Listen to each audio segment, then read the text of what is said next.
Laboratory technology YouTube চ্যানেলে আবার তোমাদের সবাইকে স্বাগত। আজ যেটা নিয়ে আলোচনা করব সেটা হলো খুব ছোট একটা বিষয়, সেটা হলো ফিঙ্গার প্রিক। তোমরা অনেক টেস্ট করে থাকো যেগুলো ফিঙ্গার প্রিক করেই করতে হয়, অর্থাৎ ক্যাপিলারি ব্লাড থেকে করতে হয়। আমরা ভেনাস ব্লাড নিই ভেন থেকে, আর ফিঙ্গার প্রিক করে ক্যাপিলারি ব্লাড নিই। তো এখন কথা হচ্ছে যে আমাদের তো 10টা আঙুল আছে হাতে, কোন আঙুল থেকে ব্লাড নেব সেটার একটা ক্লিয়ার কাট ধারণা থাকা উচিত।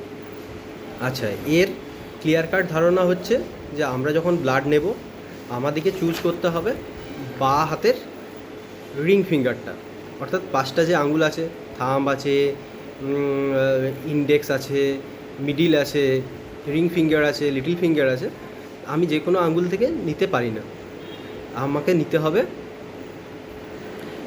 বাঁ হাতের রিং ফিঙ্গার থেকে। এটাই হচ্ছে সবথেকে preferable place for capillary blood collection.